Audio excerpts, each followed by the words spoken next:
So I am very happy to be here today with Len Harris, a Starbucks worker who has spoken out about her experiences with Starbucks union busting practices. Len, thank you so much for taking the time to be here today. Thank you so much for having me. Honestly, it's a pleasure. It is great to have you. I've been covering this has been one of the rare stories that's given me some hope over the last couple of months is watching this unionization push. Can you just talk a little bit, introduce yourself to the audience here and talk about your experiences with Starbucks? Absolutely. So my name is Alendra Harris. I go by Len, just to make it simple for everybody.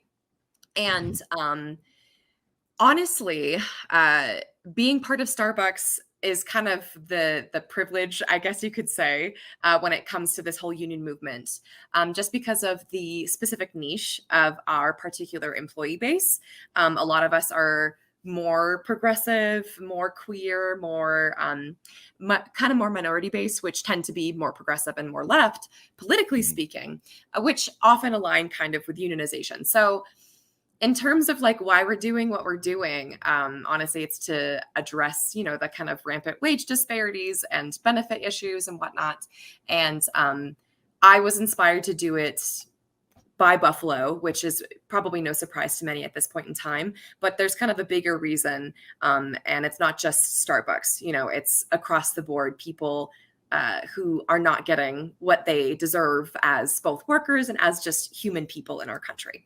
So that's in a nutshell, kind of the general information that I can give in my introduction. Absolutely. Yeah, it's great to see this put. It is not just Starbucks. I'm glad you mentioned that. I mean, it's there's Hmm. all sorts of John Deere, the coal workers in the South. I mean, we could go on and on and on about this. Hmm. Amazon, on and on. Um, Yeah, animation studios. exactly. Yes. Yeah. Google. Hmm. I saw all sorts of great. Yeah, Yeah. it's crazy. So can you talk a little bit about? Can you just give a little update on like the timeline? When did your store decide to get involved here, and what has the response from Starbucks management been? Yeah. So I actually kind of jumped on it right away when Buffalo announced that they passed their union vote on the 9th of December. I immediately contacted the Starbucks Workers United Twitter page, which I would highly suggest for anybody who is a Starbucks employee and looking to get information on how to unionize. Even if you're not a Starbucks employee, actually, the process is much the same anywhere, if it's not exactly the same. So I contacted Starbucks Workers United, and they got me in contact with a gentleman, Richard Bensinger. I believe, if I remember correctly, he is the union worker who helped with General Automotive, or General Motors, rather.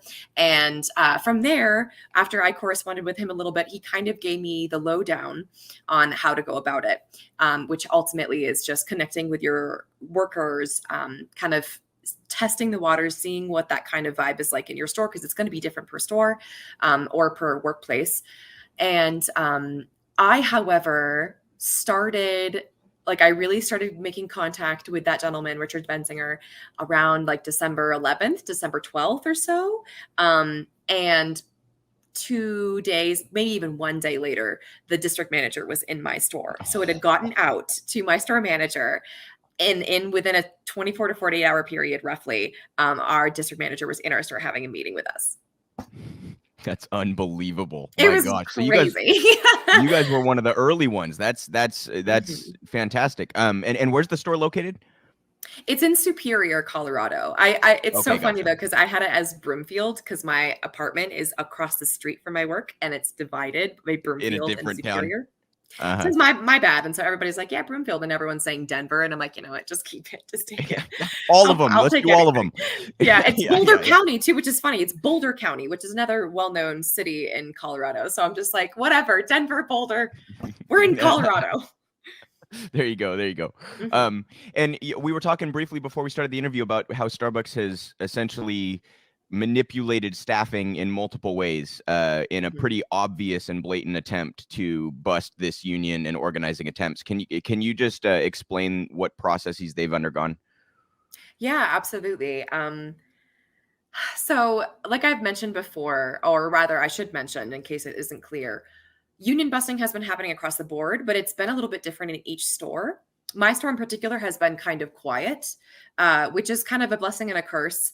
Not really knowing what's coming can sometimes make it difficult to keep up that morale and what have you. But ultimately, we've been pretty vocal from the start where we're standing. So our store hasn't been as aggressive, overtly aggressive, I should say. However, a theme that we're seeing, regardless of if it's like an aggressive, union busting attempt at one store or not, is staffing issues across the board, unionizing or not unionizing, have kind of been a unifying thing for Starbucks for many, many years. And before we started unionizing, just to kind of paint a picture, before we started unionizing, we've been having staffing issues where it was overwhelming. We didn't have enough people during the busiest times of the day. We didn't really have enough people to really open the store and get that going, or even wrap it up and close it at the end of the night. And then when we started really pushing to unionize in late December, and early January, we were suddenly flooded with people. But it wasn't necessarily when we really needed like at least one extra person. I know my store was arguing for like one extra person in opening and like maybe one extra person in closing to really, again, tie up those loose ends and then get things going in the morning nice and smooth. But they would suddenly flood us with workers like a little bit during peak sometimes, which is the busiest. Peak is the busiest day. So we're serving the most people, usually in the mornings when people are going to work or school. But then it would kind of trail into the afternoon where it's not that busy. We usually have like another peak. It's kind of in the afternoon around like 3 to 5-ish, like people coming out of work, out of school, etc., that kind of thing. And we'd never have enough people where it really mattered. And that happened for a really long time where, a month or two would be this excess of people. And now, however, we're seeing nationwide labor cuts because of overstaffing, which just is the irony of it. It's like, we were asking for more staffing to begin with. You didn't give it to us. We started to unionize. You started flooding us with staffing, which isn't just to flood staffing and create like dissonance per se, because that was a thing that would happen is it would be too crowded and then we wouldn't know where to put people, but they would hire people and more people just to kind of potentially flood or dilute a potential union vote or get more people in who are, it's more difficult to kind of integrate a newer person into a union organization than people who've been there and who have seen the workplace, in dire straits. So there's a multifaceted reason why they're flooding. And now they're claiming that they're overstaffing and they're cutting in labor like crazy. And so things like what happened to Cassie Fleischer, one of the first union organizers in Buffalo, is they slashed her hours. She had to get a new job. And then when she asked for part-time, which Starbucks has notoriously and historically been really adaptive to and really accommodating with, they're suddenly saying, nope, sorry, we can't do that part-time anymore, even though she's asking for 16 hours, which is a decent chunk of part-time. It's 2 days out of the week. They fired her for no longer fitting the needs of the business. And then they tried to cover that firing up and say it didn't happen until an audio piece came out where that was true. So there's a lot happening with this staffing that's going on. Like there's a bunch of different approaches that they can take with it. That it's certainly one of their tactics. And I just want to encourage everybody at home, if you happen to be in a situation where you are fighting for a union or any other capacity labor organizing, and you have a meeting with your boss, I encourage you to record it. I encourage you to do what she did, because you just never know. First of all, they're not going to follow the law. They don't. They think they're above it. So you want to make sure to catch them when they don't follow the law. And that's exactly what she was able to do. And just to put my, if I were a union busting attorney that Starbucks hired, one of the reasons I would want to flood your store with workers is because I also might push out some of the core organizers who now realize I can't actually pay my bills on the part-time hours that I'm now being given. So it's multifaceted, like you said. You get to dilute the vote itself, and you also might push out some of the core organizers. I'm curious, what has the tone been? I don't know how explicit they may have been about this, but what has the tone been towards sort of the core group of organizers in your store? How have you all felt like you've been treated by management? Very interesting question. They've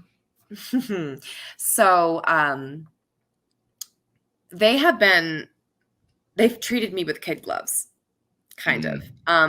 Again, blessing and a curse, because it's not like I want to go pick fights, because that could come back to bite me.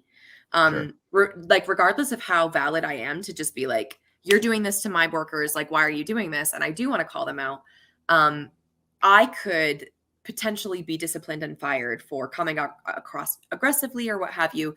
So they have been very diplomatic with me they have approached it with me very like, oh, this could happen. That's, not the greatest. I'm like, oh, okay. Because I've been very overt that I'm like, I'm the organizer.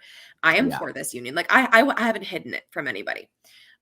So they know where I stand. They know where there's no question with me. In terms of other organizers who've been a lot more discreet about their position, it's been a lot more overt. They've said things like, you could lose your benefits. This will ruin your relationship with Starbucks. It will ruin your relationship with the store manager.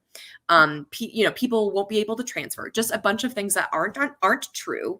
A bunch of things are really manipulative. Like when I heard that some baristas of mine were getting the conversation, this will ruin your relationship with Starbucks, or this will ruin your relationship with the current store manager, I was gobsmacked at how emotionally manipulative that is.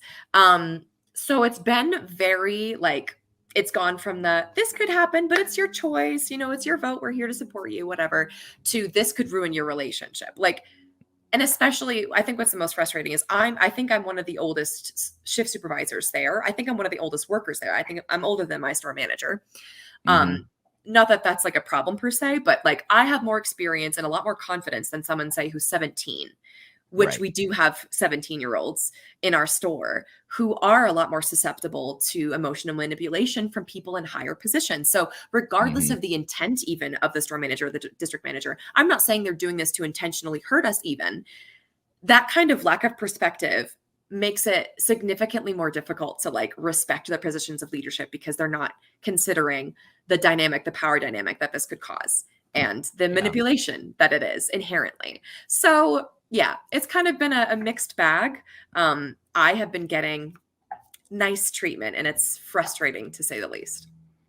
I'm also curious if I think companies like to use the sort of the liaison between corporate and the stores as like sort of weaponize that position where that person might have some personal relationships with people at the store.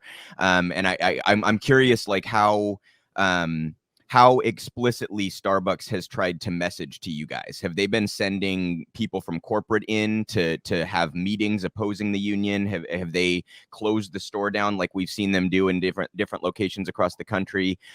What kind of messaging have you gotten from corporate themselves? We have had some upper management people and people from corporate positions come and talk to us. We did have, I believe it was 2 store meetings, maybe even 1. We had 2 scheduled at least, but we did have absolutely 1 store meeting where it was like half the store, where they talked about the union. Ultimately, it was really funny. A lot of my baristas went in like fire and brimstone, like ready to take it on. And the people who were there, like there was our store manager and district manager, and then there was a couple people from corporate to introduce themselves. It was mostly just like hi, my name is insert here, and this is why I love Starbucks. Now you. So that happened, and then the concern of COVID was brought up, and they were like, oh, okay, yeah, if one person gets COVID from these meetings, then we have to shut down the store, because that would make everybody in those meetings then susceptible to like isolation, or then they need to isolate, so they didn't want that to happen. So they cited, which I don't necessarily disagree with. But then they started doing 2-on-1s where it was a district manager and a member from corporate discussing the union and, the benefits or rather the pros and the cons. But even for me as a person who like I've had multiple 2-on-1 meetings since then, and they've always been kind of like subtle and like, like I mentioned before, like kind with me. It was mostly focused on the cons of unionizing. And oftentimes it was never anything concrete. Like they'd be like, things are going to change. And we'd say, how are they going to change? We don't know. But then they'd say, we're here to present the facts. And it's like, if you have the facts, then how do you not know what's going to change if it changes?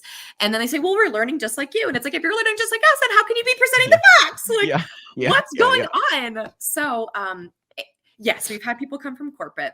They have talked about the union. It's primarily been negative, but they've tried to be as like subtle as possible, because I don't know if it's just the vibe of our store or whatnot, but we absolutely are like aware of our rights. We're aware of like the process. I've been very vocal about it. So maybe they're just like, they know that they can get us in hot water. So we're not going to say anything that could put us in that position, which I'm like, Yeah. good. So. Yeah, right. Better than the alternative. I think they did also see it. I saw a number of the employees in the Buffalo stores that succeeded say that one of the things that actually tipped the scales for them was how blatant and overt the union busting was. So I wonder if they're maybe learning a little from that. That if we go too hard, we're actually going to shoot ourselves in the foot. You mentioned the COVID thing and closing stores. I believe it was Memphis, but at this point, I've covered so many Starbucks stores I can't quite remember. I think it was in Memphis. A barista, she was organizing a protest, like a demonstration outside the store, right? And she was going to have people picketing and things like that supporting the union. Well, that day they decided to close the store because of a COVID outbreak, but she was insistent that they'd had a number of COVID instances over the previous months and had never wanted to close the store. In fact, had been quite insistent that they wanted to keep the store open at all costs. I'm curious what your thoughts are on that, how they, how they seem to bounce back and forth on some of these issues based upon the union climate, if you will. Yeah, I mean, like I mentioned before, I'm not necessarily against taking COVID precaution. It's kind of one of those things where it's like whether or not they're doing it to be insidious, I'd rather be cautious than not, but that doesn't change the fact that they're doing it to be insidious. I don't have smoking gun evidence, obviously, but I've had similar instances at our store. Even though it's been a little bit more quiet at our store, we had these 2-on-1 meetings for a while because of the potential of a COVID outbreak, but then a mask mandate dropped and all the customers, there's no mask mandate anymore in our county. And we can have as many customers as people want in our lobby without any, sort of recompense to the workers, whether or not a COVID outbreak happens. So this whole idea that, we need to keep it a 2-on-1, which again, it's much easier to intimidate a more impressionable worker in a 2-on-1 with two upper management figures talking to you, as opposed to these group meetings where the first group meeting that happened, even though, like I said, it was mostly like, I love Starbucks, like, what about you kind of thing. They did talk about the union, and I wasn't present for it. I was scheduled for the other one that got canceled. And I also just couldn't make it anyway. Regardless, I knew there was something that was going on. But anyway, the workers that did go that reported back to me, they were very overt. They were like, that's not true. Like multiple people stood up in opposition to them. So I would not be surprised in the least if, even on top of the fact that they were trying to be careful with COVID, especially once the mask mandate lifted, and there was no reason for them to keep this 2-on-1 facade because of COVID reasons, they just continued to do that because it was more effective, more quiet. People, there wasn't as, it wasn't an obvious spectacle for people to be able to garner information from. It's much easier to, divide and conquer than it is otherwise. So yeah, and in a group setting, would believe that. It just takes one or two vocal people in a group setting to totally swing the entire way that the meeting goes. And I think they realize that, right? So if they divide you all up and one of the 10 conversations goes poorly, they've won 9 times out of 10 instead of letting the group actually hear what their partners are saying. What is the vibe among your partners at work? Are people scared to speak up? Are people open in their discussions about this stuff? How has that intimidation sort of been met by your coworkers? My coworkers are luckily pretty confident, but I've tried to be as kind of aggressively communicative with them as I can about everything.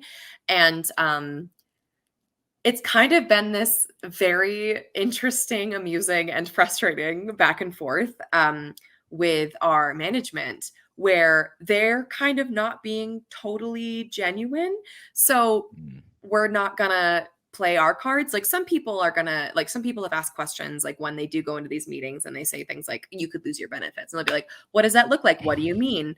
But for the most part, I've just instructed, hey, if they're not going to give you concrete answers, don't respond. Like, don't give them anything, So ultimately we're just keeping our cards close to us. But with that kind of being our tactic, so to speak, or strategy, we've kind of been like, it's almost kind of like we have it in the bag because our management just is very obviously scrambling. So, and especially with this kind of nationwide thing, like it's made to be a scare tactic. It's made to freak us out and everything. But at this point, we've gotten to the point, like, especially me and my coworkers, where we're just like, what are you going to do? Fire me? Like, okay, fire me. Like, not that we want that to happen, but it's No, no, kind of no, of like, course. it's obvious. It's like obvious Hmm. that you're trying to get rid of us, which gives us the knowledge that we have the power. So we're not scared. Hmm. Absolutely. That is really the thing that I want to emphasize more than anything to workers in any given field. You have the power of the collective, and you just have to wield it. As terrifying as I know it can be in Yeah. some instances, and as much as the pushback can sincerely threaten people's well-being, especially their financial well-being. And actually, on that note, I was hoping you could talk a little bit about how can community members help with maybe their local organizing efforts. Like, what can your community do to support your store? I know that sometimes there are, for strikes, especially, there will be mutual aid organizing and that kind of thing. But what can your community do to support your efforts? Um, Thank you for asking. That's actually a great question because a lot of people will think of strikes like being in a physical body at like a gathering or a sit-in. And of course, if there is like a sit-in happening, I mean, like I said, please keep your eyes on Starbucks Workers United page on Twitter. I know that there is a TikTok that's being developed too. I know that there already are TikToks that are made, but it's kind of becoming like a bigger platform too. Hmm. But things to do if you can't physically go, if you can't sit in, if if you're more shy and protesting isn't quite like your speed or whatever, like a physical picketing protest, um, ordering, like mobile ordering a drink under the name Union Strong. And if you don't even want the drink, you can just say don't make, and it can be the cheapest drink that you can find on the menu, and then you can leave a good tip for the baristas. That's a fantastic way to support us because then that shows up on the roster. Like they have customer names in our system whenever we're looking up mobile orders. Like if someone places one and they say a name we don't recognize, we can look up all the mobile orders listed in our store. So it's recorded. So having Union Strong, Union Yes, Vote Yes Union, whatever it is, that goes to show that the surrounding community and thus the people that fund that store and help Hmm. uplift that store are for this union. So being vocal about it, obviously leaving notes. Like if you have a note that say whatever it is, like I support you, Union Yes, leave it in the tip jar. If there's like a board, a blackboard in your local store, Starbucks store that has like those little leave a note for your barista today, Union Yes, Hmm. vote yes for union or whatever, if you're for that, of course. Because one of the things I try to emphasize is like, yes, unions are absolutely the benefit of the worker. Not every union is perfect. And that's why we need to ensure that when a union is formed, it's formed properly and you have the proper people to lead it. But Yeah. by and large, the data reflects that unions very much take care of their workers more than anything. It gives them a legal voice so they can fight against any sort of wrongdoing. So, but if you aren't for it, if that's not something like that's okay. Like that's is a perspective that I want to emphasize too, is like your Sure. choice does actually matter. So where Sure. Starbucks is saying like your choice matters, but vote no. I'm just like, your choice matters. Vote how you feel is important and whatnot. But ultimately, community support, just being outspoken as a community member, one way or another, is really Yeah. helpful as a community member. Yeah, I encourage everybody, if you're a patron of Starbucks, please do make your voice heard to those local baristas. And what would your message be to not even just Starbucks workers necessarily, but what would you say to a worker who might be really fed up with their workplace conditions and their compensation, but might fear retaliation from management should they start to talk to their coworkers or start to attempt to organize? Hmm. Ultimately, what I would say is we understand these working conditions. We know that they have room for improvement, not just in the sense of um, they're bad and should improve, but they can be afforded to us in excess. We've seen the data that shows us how profitable it is with the conditions that we're in. Something's got to give. Change has to Mm, happen. And whether or not that change is through us organizing or you being fired, it's going to be a change. So like, and from to me it's worth it. It's kind of like you see all the time, and I'm sure you may be able to agree with this. People, and especially more progressive left-leaning people who do agree with these things, they'll retweet things online, share things on TikTok and on Twitter and Instagram and Facebook, but that's not real activism. Like, yeah. yes, it may get your opinion known by the people around you, but that's probably the most that it really does. It's virtue signaling. Yeah. It is virtue signaling. And I was guilty of that for a very long time. I'm still guilty of that in some ways, like, little baby steps to every improvement you can make in your life. But if you want to live your ideals, if you want to live true to yourself and knowing what is true to the values that you as a human being have in your community, take that step. It's worth it. It is more than worth it. Not even just if you get fired, but you're actually living true to your ideals. And no company can take that away from you. No company can take the idea that you're being honest to yourself, you're being genuine, and you're not just virtue signaling. You're not just saying, like, I tweeted about racism, done. It's like, no, I'm actually doing something about it. I'm actually putting my efforts and resources towards it. I'm not just, this isn't just lip service. This is a genuine effort. And that's worth more than any company on any wage can give you, in my opinion. And imagine how great it would feel to have, your own material conditions and your coworkers' material conditions improved from your efforts. That's got to be one of the most rewarding feelings. I mean, we saw those images from the Buffalo people finding out that they had succeeded.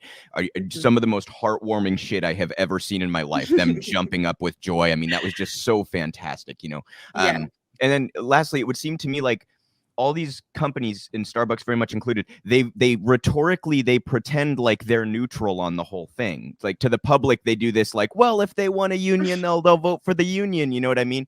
And obviously they're acting in completely opposite ways. So I'm curious, what if you could say something, not that he's going to watch my freaking live stream, but if you could say something to Kevin Johnston or the other executives at Starbucks about their treatment of your coworkers all across the country, what would you have to say to them?